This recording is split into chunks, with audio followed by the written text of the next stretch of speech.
Well, let's get some more on this now. We're joined by SAPS spokesperson Vish Naidu. He is on the phone with us this morning. Vish, a very good morning to you. It seems like it was a bit of a busy weekend. There are some problems that have been experienced. Have your members been able to deal with them properly over the weekend, you think?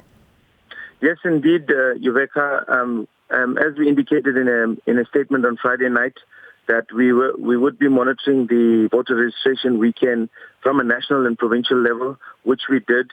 And if you look at the very few incidents that did happen throughout the country, we were able to mobilize our members as quickly and efficiently as possible. And that's simply because we were monitoring the situation. I mean, if you look at the number of voter registration stations there was over 22,000 of them. There were incidents at very few stations. And of course, in some cases, we did advise that those stations be closed so that, we could deal with the situations that we had at hand. Have you been able to identify any hotspots, Vish, the areas that you think might be particularly vulnerable? I mean, we've reported on some of them. That's Limpopo and then Marikana as well. And of course, we know there'll be another registration drive in April. Have you identified hotspots that you might have to deal with at that time?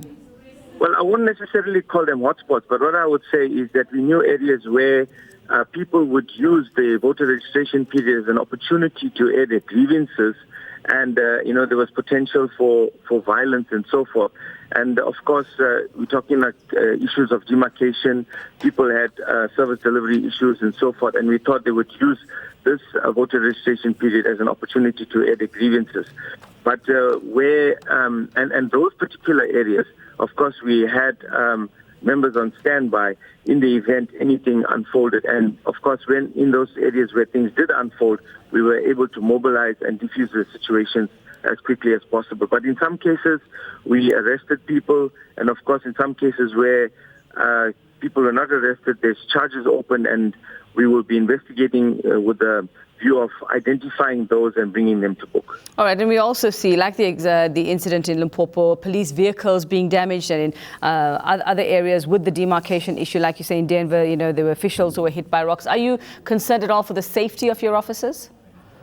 Well, of course, we are there to serve a purpose. We are there to ensure that everybody, are and feel safe. That's our primary function. And when people resort to such violence and such aggression, we cannot allow for that situation to spill over for innocent civilians to be injured. We have to intervene and make sure that we protect property and life. And of course, those people that were responsible for doing this, we're going to do everything legally possible to ensure that they do not go unpunished. All right. Thanks very much for that update. SAPS spokesperson Vish Naidu on the line there.